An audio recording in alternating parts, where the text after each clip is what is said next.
అక్కడ మీరే అన్నారు ఇప్పుడు మిగతా బాధితులని. మరి అదే మస్తాన్ సాయి ఓన్లీ ఒక అమ్మాయి 2 అమ్మాయిలు అని మీరు అంటున్నారు. మరి అందులో ఉన్న వైఫ్ వాళ్ళ గర్ల్ ఫ్రెండ్ ఇదే అయితే మరి మిగతా బాధితులు ఉన్నట్టే కదండి. మరి ఆ బాధితుల్ని బయటికి రమ్మనండి, బయటకు వచ్చి చెప్పమనండి, నేను కూడా ప్రూవ్ చేసుకుంటాను. వాళ్ళే నాకు ఫోన్ చేసి ఆ వీడియోలు డిలీట్ చేయాలి లావణ్య, ప్లీజ్ ఆ డిలీట్ చేసేదానికి నువ్వు హెల్ప్ చేయి, ఎందుకంటే వాడు ఎంత సైకోనో మాకు తెలుసు. అండ్ చాలా మంది అమ్మాయిలు వీడి దాడి తట్టుకోలేకే ఫారెన్కి వెళ్ళిపోయారు. ఒక 4 అమ్మాయిలు ఫారెన్ లోనే ఉన్నారు. వాళ్ళెవరి పేర్లు నేను చెప్పదలుచుకోలేదు. నేను ఏ శిక్షకైనా సరే నేను రెడీగా ఉన్నాను. అదంతా డిజిటల్ ఎవిడెన్స్ అండి. అతను ఎన్ని సంవత్సరాల నుంచి వీడియోలు తీస్తున్నాడు, రోజుకి ఎన్ని తీస్తాడు, ఒక మనిషి ఒక మెమొరీగా పెట్టుకోవాలి, ఒక అమ్మాయిది గుర్తుగా పెట్టుకోవాలి. కొన్ని తన పర్సనల్ అన్నా 1 2 ఉంటాయి. 200 300 వేసి సంఖ్యలో చెయ్యడు.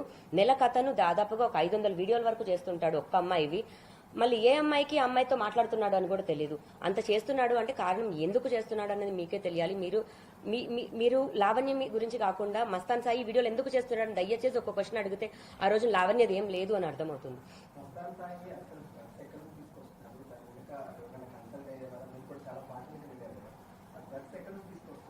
ఇప్పుడు అతను రిలీజ్ అయిన పార్టీస్ లో ఎందులో కూడా నేను లేనండి. అతను అది పాస్ట్ లైఫ్. అందులో అతని భార్యతో సహా అతని మిగతా వాళ్ళ ఫ్యామిలీ మెంబర్స్ తో సహా ఉన్నారు.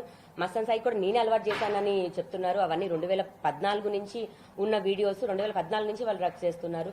మొన్నటికి మొన్న 150 130 గ్రామ్స్ ఎంతో తీసుకొచ్చి మా ఇంట్లోనే పెట్టాలి అని చాలా ఆడియోస్ వచ్చాయి. మా ఇంట్లో ఎలా పెట్టాలి, ఎలా ఇరికించాలి అని. అంటే జస్ట్ బికాస్ నేను బయటకు వచ్చి కేసు చేశాను అన్న దాంట్లోని డ్రగ్స్ అన్ని మా ఇంట్లో పెట్టాలి అని ప్లాన్ చేశారు. ఆ బస్ డీటెయిల్ తో సహా పోలీసు వారి దగ్గర ఉన్నాయి. ఆ రోజు డ్రగ్స్ వచ్చాయి. హైదరాబాద్ కూడా డ్రగ్స్ వచ్చాయి. 137 గ్రాములు డ్రగ్స్ వచ్చాయి హైదరాబాద్ కి.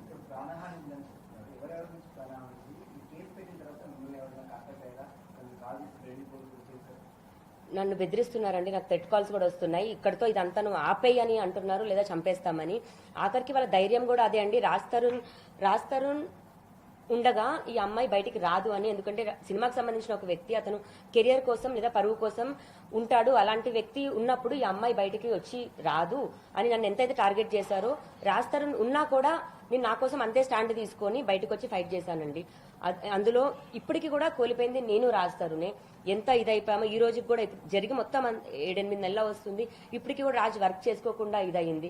దయచేసి ఇంకా లావణ్య, రాజ్ తరుణ్ ఇది పక్కన పెట్టేసి వీడియోస్ అతను ఎందుకు తీస్తున్నాడు, డ్రగ్స్ ఎందుకు తీస్తున్నాడు, అంత మొత్తంలో అంత క్వాంటిటీ డ్రగ్స్ ఎందుకు తేవాల్సి వస్తుంది అన్నది బయటికి రావాలండి. ఇప్పుడు 4 గ్రామ్స్ ఉన్న డ్రగ్స్ దొరికిన లావణ్య కేసును అమ్మాయిని జైలుకి పంపించారు.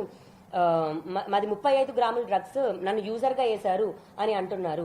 అంటే లావణ్యకు ఒక న్యాయం, మస్తాన్ సాయికి ఒక న్యాయమా, లేకపోతే అక్కడ పోలీసులకు డబ్బులు ఇచ్చి చేపిస్తున్నారా, వాళ్ళు ఏ విధంగా చేస్తున్నారన్నది మరి బయటికి రావాలి. వాళ్ళు మాత్రం తప్పించుకుంటారు. 4 గ్రాములు మరి లావణ్య ఎక్కడ కొనింది, నేను ఎక్కడ కొన్నాను, లావణ్య మరి 4 గ్రాములు ఏం చేసింది, నేను ఎక్కడ అమ్మాను, మరి నా కస్టమర్స్ ఎవరు, ఇవి ఏమీ ఉండవండి. ఏ సాక్ష్యాలు ఉండవు. నేను ఆ పని చేయలేదు. కానీ నేను శిక్ష అనుభవించి వచ్చాను. జైల్లో 43 రోజులు ఉన్నాను నేను.